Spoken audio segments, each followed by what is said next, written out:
Zechariah 5:1. Then I turned and lifted up mine eyes and looked, and behold, a flying roll. And he said unto me, What seest thou? And I answered, I see a flying roll. The length thereof is 20 cubits, and the breadth thereof 10 cubits. Then said he unto me, This is the curse that goeth forth over the face of the whole earth. For everyone that stealeth shall be cut off, as on this side, according to it, and everyone that sweareth shall be cut off, as on that side, according to it. Shalom, I want to say all praises unto Yahweh, Bar Shem Yahweh Shai, double honors unto the apostles of Great Millstone, and shalom to you sincere brethren. This video, I want to give various testaments when I've seen chariots, otherwise known as unidentified flying objects, which the Bible actually identifies them, but Esau calls them UFOs. So to mislead the minds of the masses of people, especially for first and foremost the so-called Negroes, Hispanics, and Native Americans, who those chariots, starting with the elect first and foremost, and really the elect at the end as well, that the UFOs are actually the mode of transport, how we're going to be taken out of this place when Yahweh Shai returns. So first I just want to start by saying, area where I live at is it's not necessarily inner London. Like, you have the city of London, the city state, and then you have like London, as in the inner city of London, outside of the city state. Then you have Greater London. That's where I live, Greater London, and I live in a suburban kind of area. There's public housing and housing estates, or as it may be known overseas, is starting with America, as projects. But we have that in my area and all around Greater London. But where I live is more slow paced, but it still has all the things you'll find in the city. But the point being, the reason why I mention that is because where it's more quiet and there's a park a few yards away from where, less than a mile or so away from where I live, probably just about a mile away from where I live, you can go there and you can basically see the night sky in its full essence, man. You can see the stars, you can see the moon, you can see all the celestial hosts in the air, in the sky, sorry. So I see chariots very, very, very often. And most of the time, my first experiences, I saw it with my brother in the camp. God willing, we're gonna do a video on a testimony of that. But I actually see it a lot in my area as well. And it's been various occasions where, one occasion in particular where we were recording in the area I'm speaking of, and we saw 4 chariots moving in a diamond, like a square formation in the sky. And as we saw them, we actually found out there was a explosion as well, something like that, a fire at a warehouse. So it was quite prophetic in itself. But like I said, the most I see them quite on a ridiculous scale, man. I mean, like, there was a period I've been working quite often. As of late, I've kind of slowed down now, but before I was working the way I was seeing them a hell of a lot, man. I'll be walking home and meditating and whatnot, sending up prayers and whatever you may do, and I just look up and I see chariots moving, and they'll be far off. It'll just be like a dot of light, and it happened on various occasions.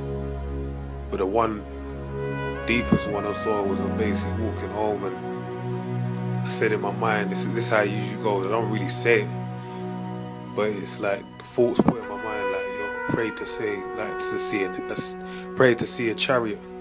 So when that thoughts come to my mind, I kind of rebuke it, like, I'm not even trying to do that right now. Then I look up, and lo and behold, I see a chariot. And in this instance, I actually looked up and I saw a chariot moving around in a circle.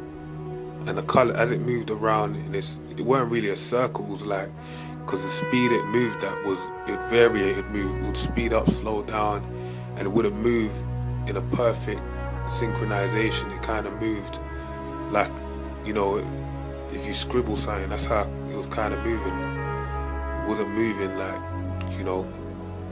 all clean, cut and proper. But when it moved around, basically, you see, I saw like red, yellow and green and blue, I believe, and it kept on changing colors. And I stood there for about 5 minutes looking at it, and I kind of scoffed at the idea of it being a chariot. I was like, nah, that can't be a chariot, because it just is, lacking faith and whatnot. Then the Lord had it where 2 more chariots came out of nowhere, and basically one moved very, very, very fast, then another just moved very slowly. Then the one I saw just moved off really slowly. Just moved off slowly and stopped moving around in a circle. It was moving around for like 5 minutes in that circle. And it just disappeared. And I was right at the moment I kind of scoffed at the idea of it being a chariot. So the Lord just showed me, like, look, that's what it is. But the reason why I'm telling you, brothers, is because really to set your mind on the prize at hand, man. Because basically these chariots, they're going to take us out of this kingdom, this demonic place we're in right now. So we have to work hard in order, to book our place on there, to get our ticket up next to Yahweh Shai, man, and all the other elect men that have already passed away, the great men spoke of in the Bible.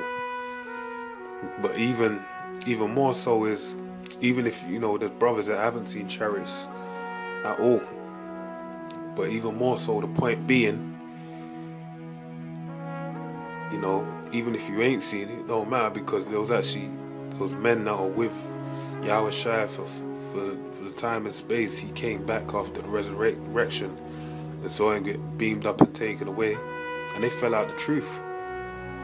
So, and it also says, like, you see me in the flesh, but blessed those that have not seen me and believe. So seeing great signs and wonders, it's a blessing, but at the same time you shouldn't let that deter you from following the truth and feel any way about it, because at the end of the day, knowing and the basic knowing you're an Israelite is very deep, man. That's a deep understanding the Lord has bestowed upon you, and really making it out of here. The elders that bring it out, we're gonna be in everlasting. We're gonna have everlasting life, man. We're not gonna die. We're not gonna see death. If we wanna go to the spiritual realm, we can just, book a flight out of here and go up there, man. But for the most part, we're gonna live an everlasting life. We're gonna enjoy ourselves forever, non-stop. So, with that in mind, you should set your mind to the goal at hand. So I want to finish on this scripture. This is 1 Thessalonians 4:16. Actually, before that, I want to go back to Zechariah 5:1. Then I turned and lifted up my eyes and looked, and behold, a flying roll. And that's what I've seen on many occasions, man. A flying roll. It comes in many different colors, shapes and sizes. And it's an unbelievable sight to see. It's breathtaking. And honestly, I'm only just, the Spirit's on me to say it. I've been seeing it for years, like for four odd years.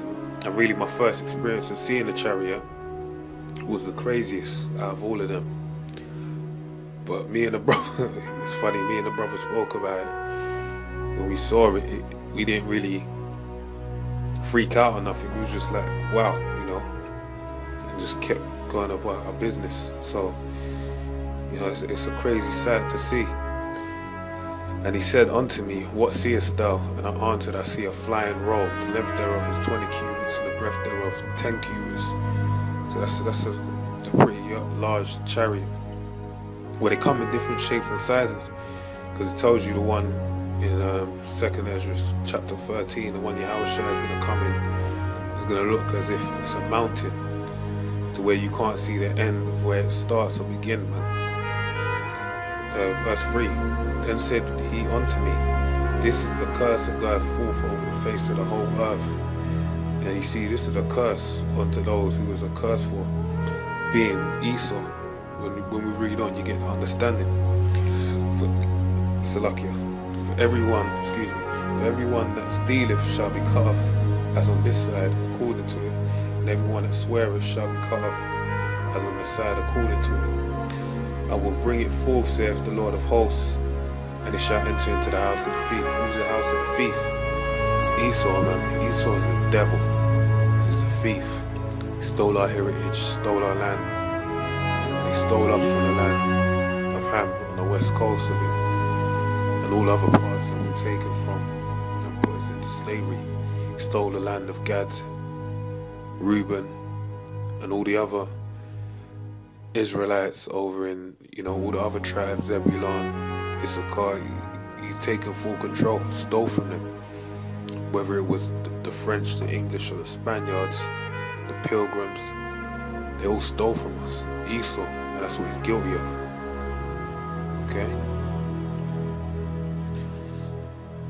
Okay. And into the house of him that sweareth falsely by my name. And they swear by the name. The funny thing is, you have these black, unconscious niggas. They're so simple. The common theme is for us to rise up into power, bear arms, and take Esau out, because we're more smart, more stronger than he is. But you dumb fucks don't realize is he prays to the devil. And the reason why I say you don't realize is because a lot of you know this, but you don't meditate on the fact that he has a power beyond his physical being. He has a spiritual power, which is Satan. Satan's giving him power to do the things that he's doing. In doing that, when you're thinking on that level, you need to arm yourself with the same kind of mindset. If he has a spiritual being behind him and you're going in there carnally, how on earth are you going to win? And more so, you're an Israelite, man. So them curses are on you. The Lord ain't going to be with you unless you're with the Lord. So that's where it starts, with coming back to your heritage and repenting from all your sins, man, and turning onto Yahushua, man, getting through to the Most High through Yahushua, man, Yahushua. Okay? And it shall remain in the midst of the house, and shall consume it with the timber thereof and the stones thereof. This is 1 Thessalonians 4:16. For the Lord himself shall descend from heaven with a shout, with the voice of the archangel, and with the trump of God. It's the 7th trumpet, spoken in Revelations. And the dead in Yahushua shall rise first. And we're going to have our elders, man, our blessed elders, man, start Abba Bivens, King Marshall, Yahaquab the scribe,